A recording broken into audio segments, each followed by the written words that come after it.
So, hello and welcome to this episode of the Trend Detection podcast. I'm really delighted to invite back Peter Shop. For those who remember, we did a three-part series a few months ago. I think we actually possibly called it IoT time, and I wanted to, as a recurring theme. Unfortunately, we haven't had the chance to invite Peter back on before now, but maybe we can make it more of a regular thing if he's open to that. It'd be great. But we just want to talk about all things IoT today, just for half an hour, and just we haven't really got an agenda, as I was saying before, no questions or anything. We're just keeping it a very open discussion. So maybe Peter, if you just start by sort of introducing yourself and to the audience, so we'll just open it up from there. Perfect. Well, thanks a lot for having me back, Noel. And I really enjoyed talking about those topics like digital transformation, where IoT, of course, is the core topic. And yeah, it's been a dynamic time, let's say, and we can also touch upon that kind of personal developments and organizational developments that are taking place.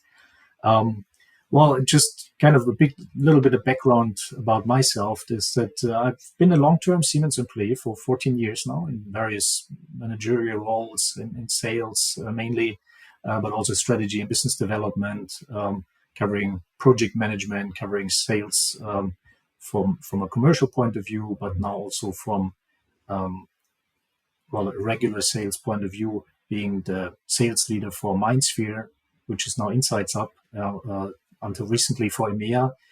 And well, I used kind of the current changes within also the setting, MindSphere being part of Accelerator now, which we can talk about, which is quite, I think, an interesting development within Siemens.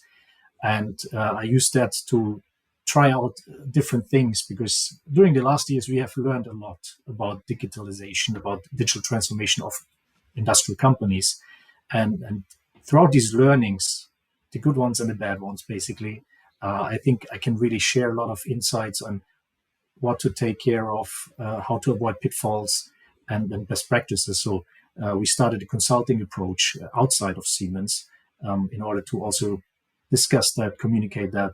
We've created a checklist of what you should consider to make it easy, but not to miss topics, which is interesting that many companies miss the same topics and focus on not the wrong things, but put their focus too strongly on certain aspects of digital transformation and forget the rest. So basically, interesting developments. I'm still active with my PhD. So I'm doing a PhD in design research, in information systems, basically, and with augmented reality, the industrial metaverse. So also, this is one of my key topics I'm very fond about, and which will develop. I'm sure about that. It's just a matter of the time. So that's quickly a wrap up about myself. And yeah, we can take it from there. As I said, the digitalization checklist, I think, is interesting. These learnings that we have, how IoT relates to also the other technologies of digital transformation, all of that we can discuss.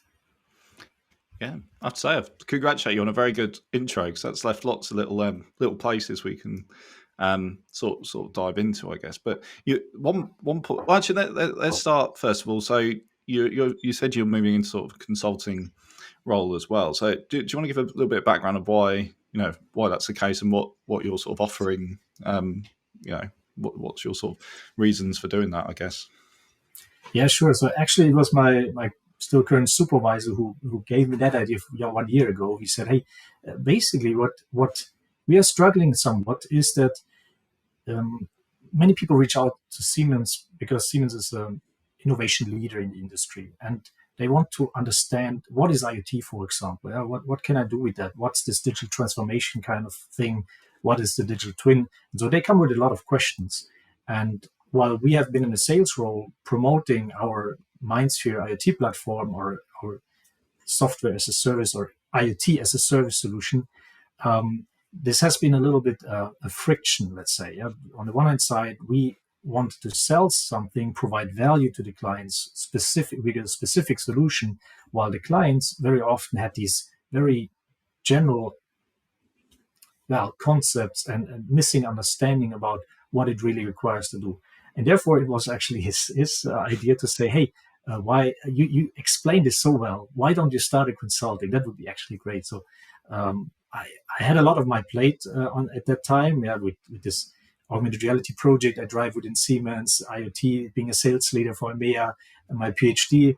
And so I first thought, maybe it's too early, but then I started the company. I had some good contacts. Also, my brother is part of it. Some other colleagues will be part of this network approach on consulting. So it kind of grew by time. And now I have this possibility provided by Siemens to explore these opportunities, to then now dedicate myself to that consulting approach. And really, it's kind of when you are at the early stage of digital transformation, when you want to understand what it is about and how should I do the plan to go ahead.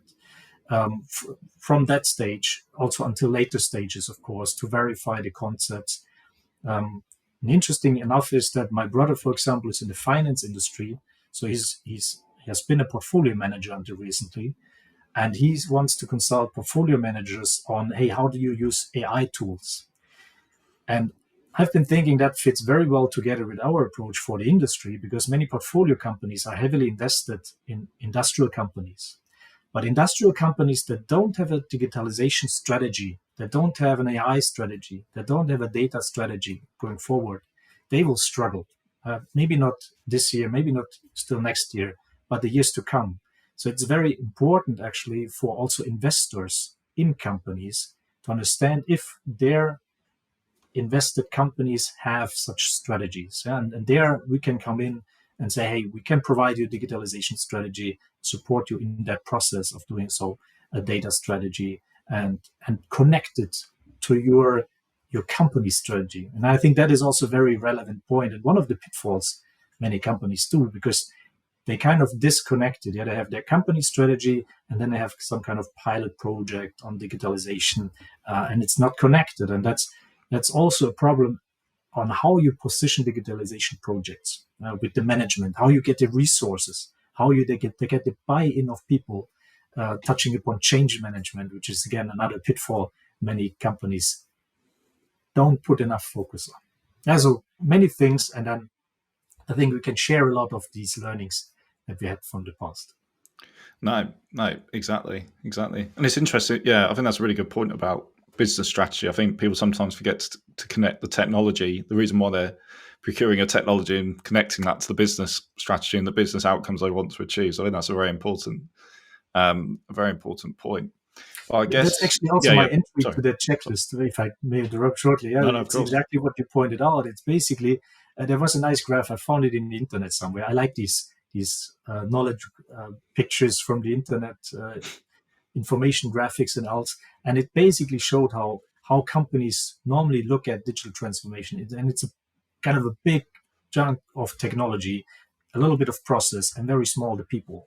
And normally it should be quite balanced. Yeah, you should focus on technology, of course, but you should also look at your processes, derive use cases out of those, and look what's the impact on your digital transformation on processes, and also about the people. And that is one of the most fundamental things people neglect, to think about who is impacted, in what kind of way, and how is that basically resonating with their target structure, but also with their personalities, and with the company culture and those things. I mean, there's sayings out there everybody knows, like kind of company culture eats strategy for lunch or something like that. Everybody knows that, but nobody acts upon it, or it seems like that, because it's so much easier and straightforward to look on technology instead of looking at these more dynamic processes and even much more dynamic people topics. Therefore, I think it's important to talk about that, because many of the problems that arise later on can be fixed in advance. And that's also what we struggle as a technology provider. Yeah? I mean, obviously we talked about the technology, but then it's left to the customer to also think about their processes and their people. And that was also one of the friction that is difficult to solve, when you don't include consultancy approaches.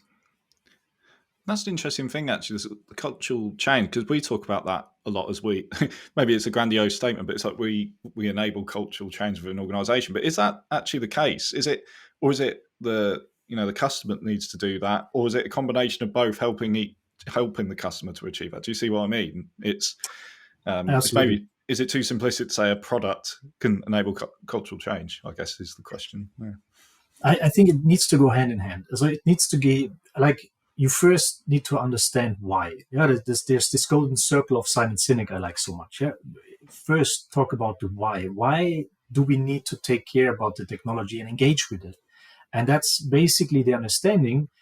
To generalize it, I mean, each company can define it a little bit different, but to stay relevant over the next years, because those companies that will not engage with novel technologies, they will be out of business in some few decades. And if you want to go that short-sighted as a leader of a company or as an employee of a company, that's really, I think, when you show the right analysis and talk about these changes that are upcoming, that people understand. So this why understanding.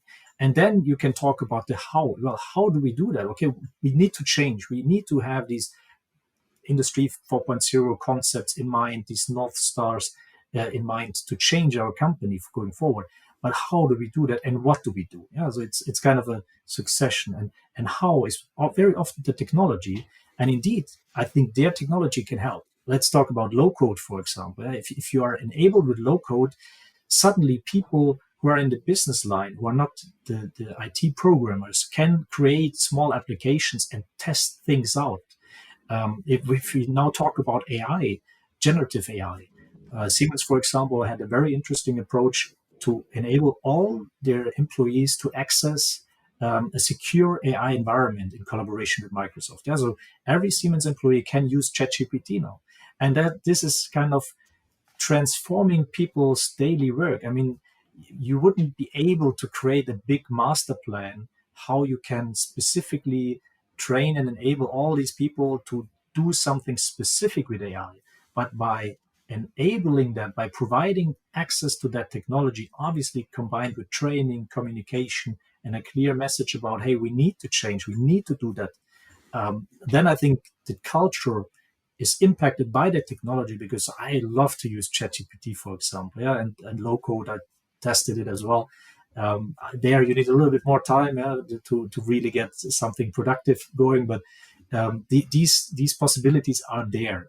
And for example, my augmented reality project also something that you can explore with. Yeah, this is an application where you can post content everywhere. For example, you place an IoT dashboard next to a machine, and you suddenly have a communication pane, an HMI, a virtual HMI, but localized and personalized. And so things that you can explore, that you can just try out, and then you find out how it could influence your processes. And this step by step changes people's minds. Yeah, so their relation to technology. If it's always kind of a master plan and this is what you need to do, it's much more difficult than when people within a company can start exploring, because it's easy and easy to use, easy access, what a company can then provide to the employees.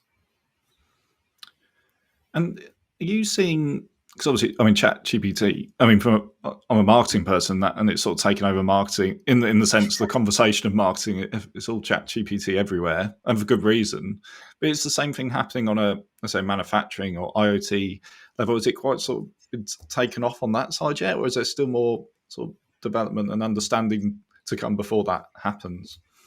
I think it will take off soon, yeah, because it's just so intuitive. And I'm not now involved with those discussions on a product manager level, so it's just my wild thinking now. But for example, what was missing very strongly within IoT offerings and platforms was a very, very comprehensive reporting tool or interface. Yeah, so you got always some reporting for all the IoT tools in terms of how much interest rate and how much users and things like that.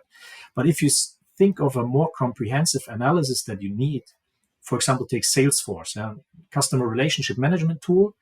And there you have so many different aspects that you can correlate. Yeah, you have your leads with all the information of the leads, location, address, their interest and else. You have your accounts, the companies that you talk about, their structure, their location and else.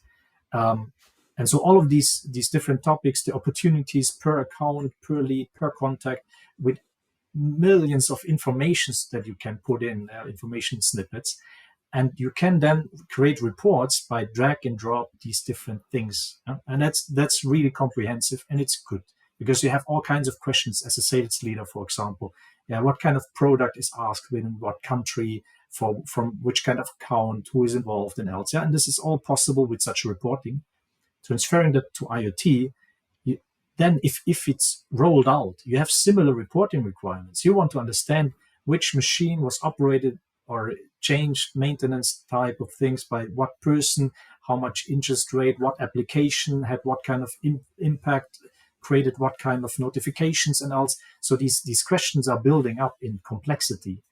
And now if you use ChatGPT, for example, or generative AI, large language models in general, you can suddenly, from the logbooks that you have, forget about these complex reporting tools. You just put an interface, a large language model interface on top, and you can suddenly ask a large language model very intuitively all these questions.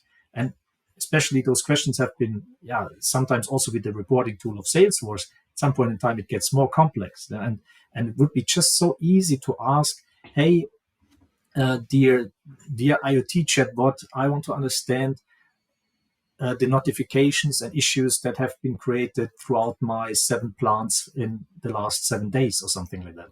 And it can give it to you immediately. So the way you will interact with IoT data will be much more easy, much more improved, I believe, by generative AI, which also will increase adoption, and the need for additional data within your shop floor. And that's I mean, what is IoT about? It provides you additional data in your shop floor.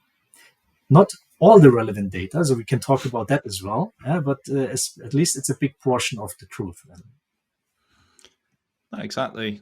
I guess, again, the thing I get with ChatGPT is, again, about focus on the business outcome, because, again, it's tempting just to think, oh, this is really cool what it does, and have a play around with it. But actually, what you're saying there is actually leads to it can lead, or potentially lead to, like, really significant business outcomes. If you're, like you say, reporting across 7 plants, and you can ask ChatGPT to summarize that into a concise report to management, how much time does that save you? Which you can focus on elsewhere. That's the power of it, exactly. I guess. And this makes this interaction with data very important. And as I just said, what kind of data do we require? And that's also, I think, interesting to understand from an IoT perspective.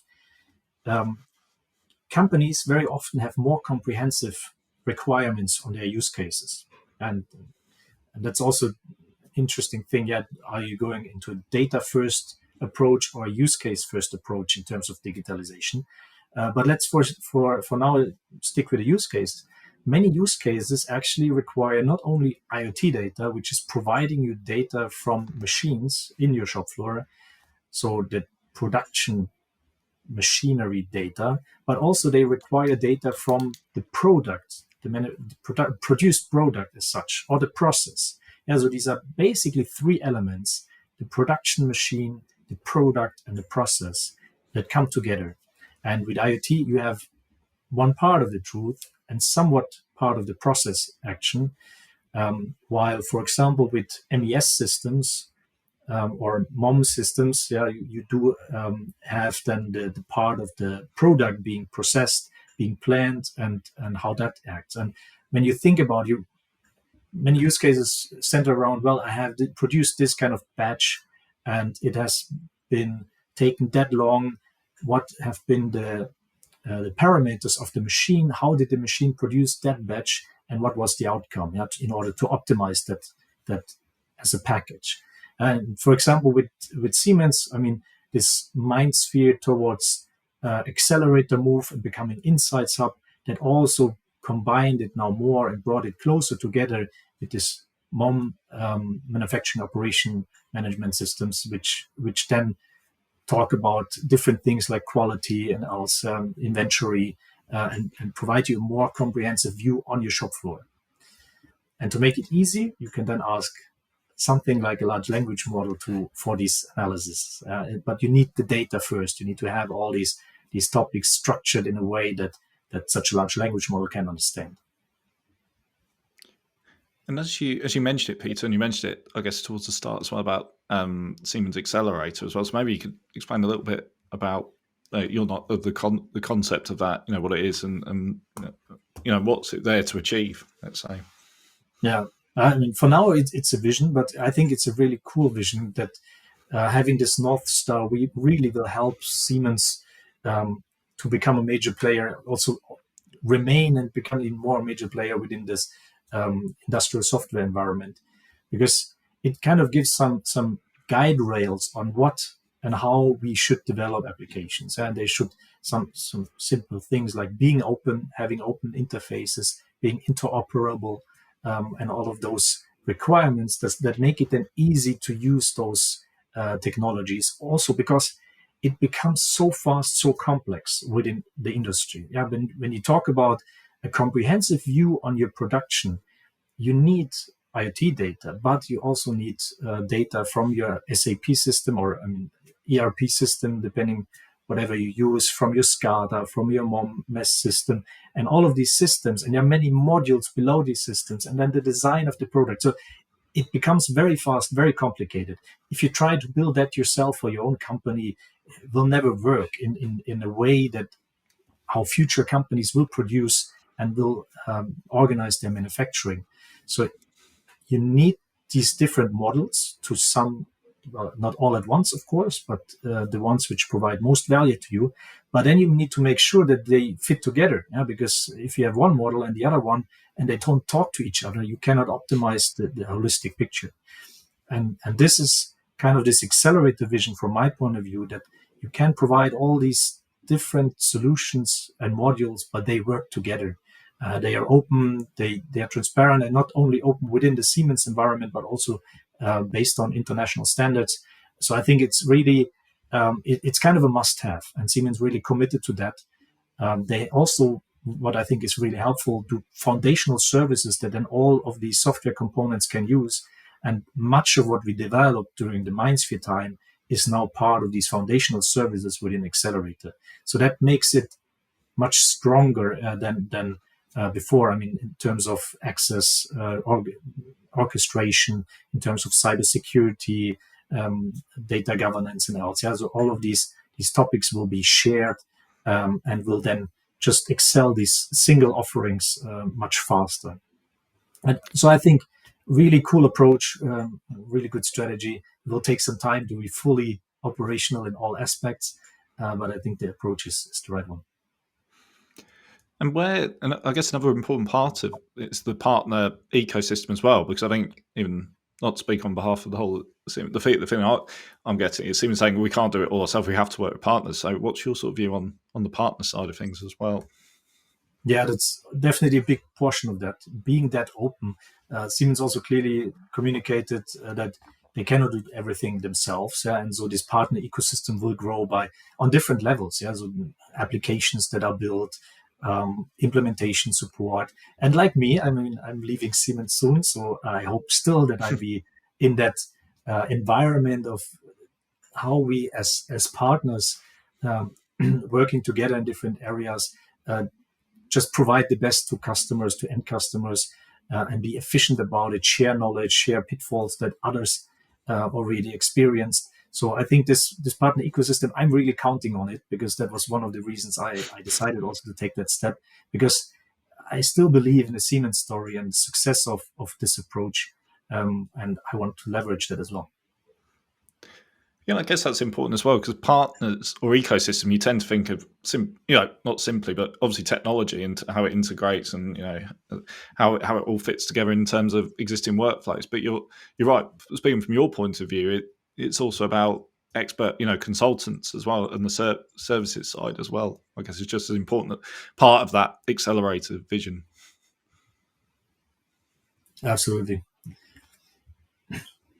And let's see how that works out. I mean, I'm really a strong believer in network effects. Yeah, that it doesn't need to be one legal entity only, but rather networks of legal entities collaborating, helping each other. So I'm actually already although our company is still small, we would be able to do much more, because we have good relations to other companies that could support for specific areas like cybersecurity and else.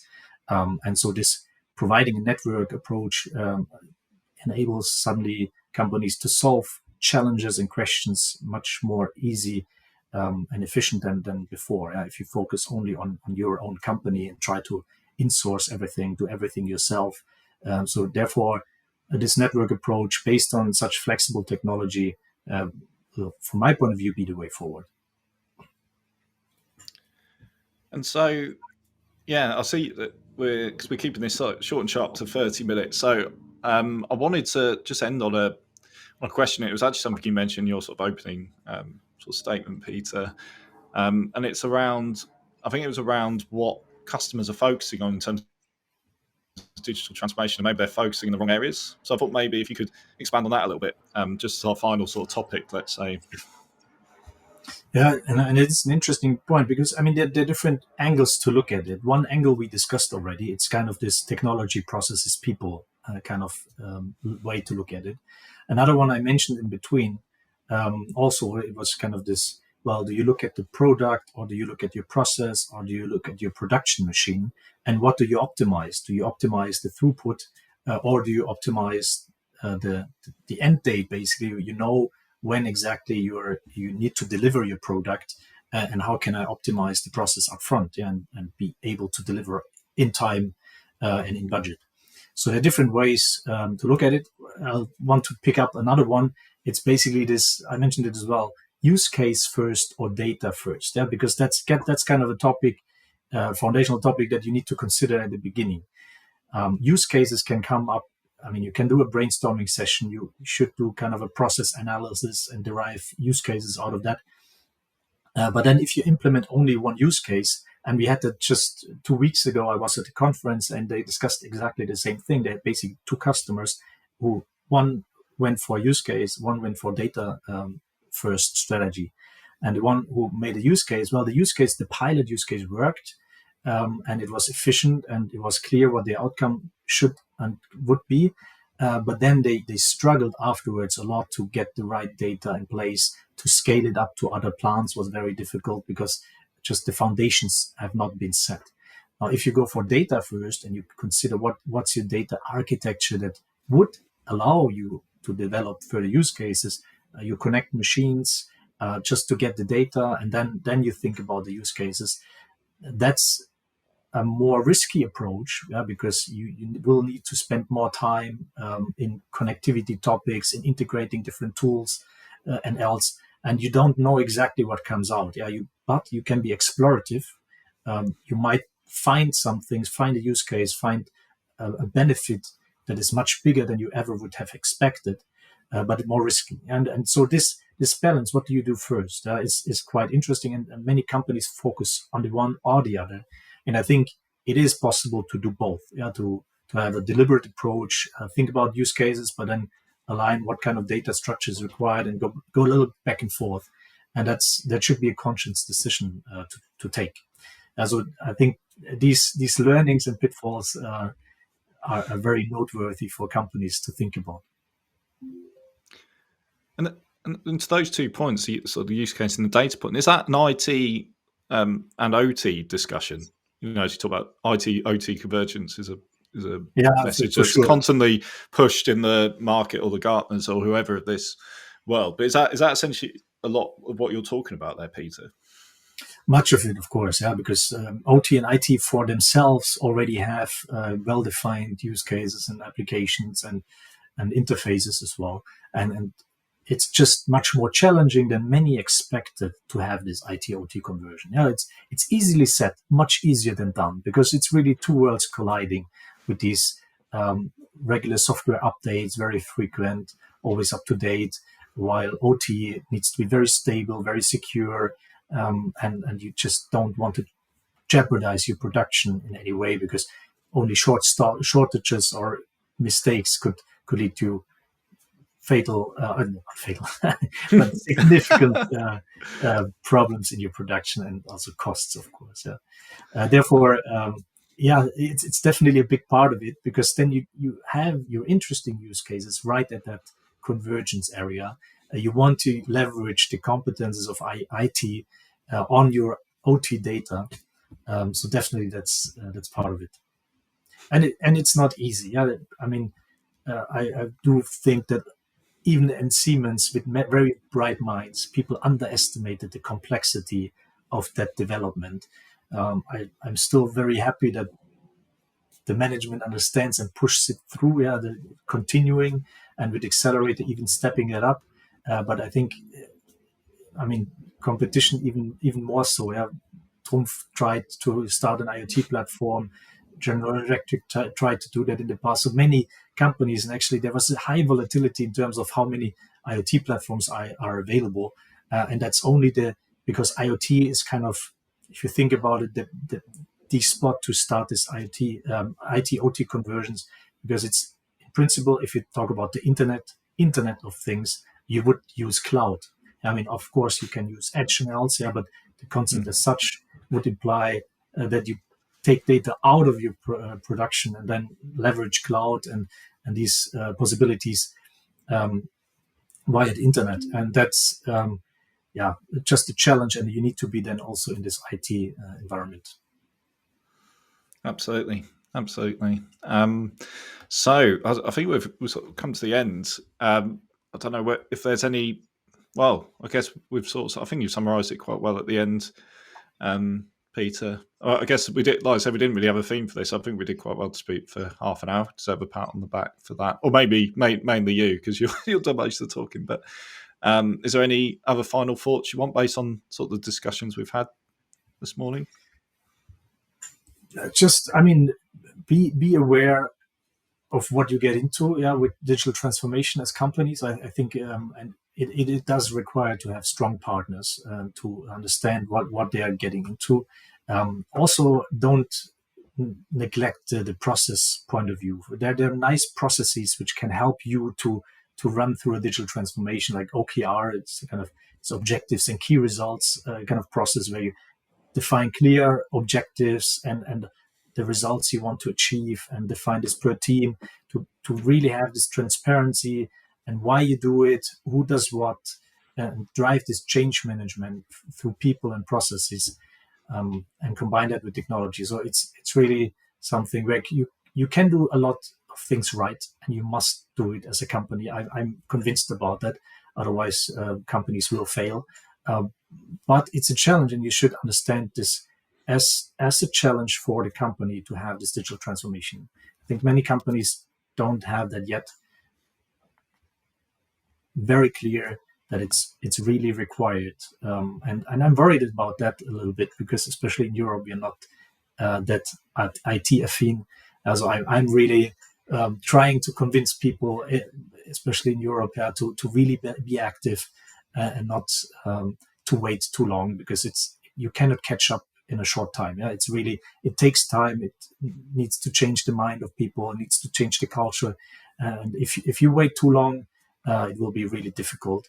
And there are great partners out there. Yeah, Siemens being one of them, Schopf Meta Consult being another one now. And I think that is really something that you, within a network of partners, that's really something to solve.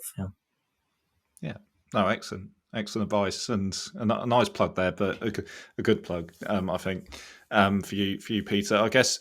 So that sort of wraps things up. I'd also suggest actually following Peter on LinkedIn as well. There's very interesting updates there. So I'll, when we post this episode in the show notes, there'll be a link to Peter, so you can connect with him as well, and find out more about his consulting business as well. But for now, I think we'll just say goodbye and but not farewell, because I will invite you definitely back on, Peter, again, to do this a bit more regularly.